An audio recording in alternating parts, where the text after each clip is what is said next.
On va passer à Trigano maintenant. Trigano qui est engagé dans un programme de rachat d'actions qui, pour le moment, soutient le cours malgré des difficultés d'approvisionnement observées au troisième trimestre. Toute la question désormais est de savoir si ces difficultés d'approvisionnement auront un impact négatif sur la génération de trésorerie qui permet de financer ce rachat d'actions. A priori, selon les investisseurs qui suivent de près le dossier, il n'y a pas de problème identifié pour le futur résultat. Trigano devrait poursuivre son petit bonhomme de chemin actuel.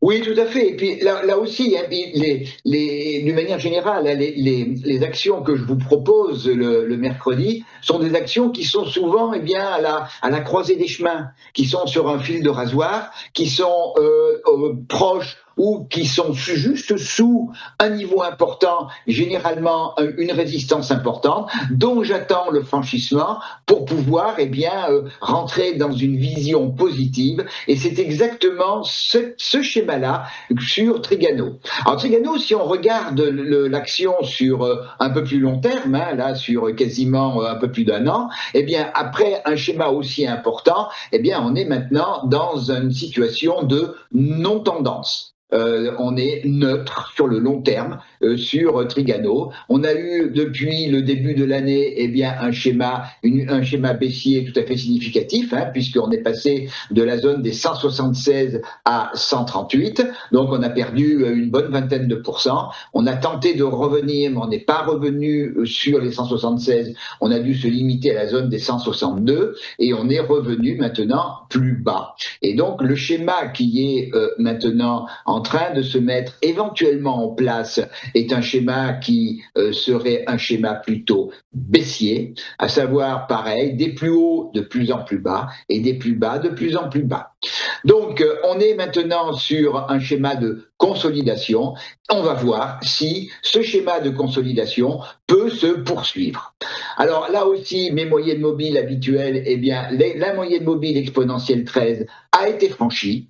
Donc c'est un élément qui est positif et on a maintenant un niveau majeur, le niveau que j'attends de voir franchir, qui est cette zone des 145,70 €, qui est un niveau de polarité, c'est-à-dire niveau qui fait résistance depuis quelques jours, mais qui a été dans le passé un niveau de support au début du mois de mai, et précédemment il avait été aussi support et il avait été aussi résistance. Donc c'est un niveau majeur, c'est le siège de la moyenne mobile exponentielle 34. Donc ce que j'attends, c'est le franchissement, toujours avec ma même définition, bougie verte de taille de corps important et de mèche haute petite, le franchissement des 145,70 € qui ouvrirait la voie vers la zone des 154,90 € dans un premier temps, puis des 162 et 165,80 €. A contrario, ce petit mouvement haussier qui a démarré il n'y a pas longtemps, le 22 juin, si on venait à casser la zone des 138,30 €, cette espérance haussière serait invalidée. Donc, on surveille là aussi le franchissement éventuel des 145,70 €.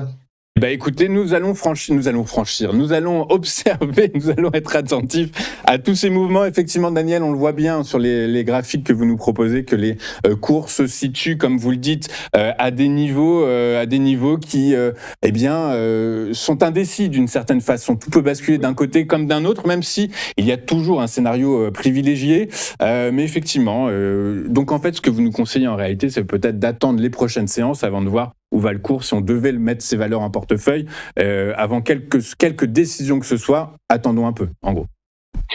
C'est chaque fois, et sur les trois que l'on a vus, on est sur des niveaux majeurs, des niveaux très importants, et le franchissement de ces niveaux majeurs nous donnerait un signal haussier. Écoutez, merci beaucoup Daniel. Daniel Cohen-Delara, associé chez Next Momentum, ancien président de la FAT, avec nous, donc tous les mercredis. Et écoutez Daniel, j'ai été ravi de vous retrouver. Je crois savoir qu'on se retrouvera, si vous êtes avec nous jusqu'à fin juillet, qu'on se reverra un mercredi. Et écoutez, d'ici là, je vous souhaite tout le meilleur, Daniel.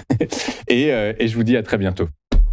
Bonne journée Louis-Antoine, à bientôt alors. Merci beaucoup Daniel, vous également.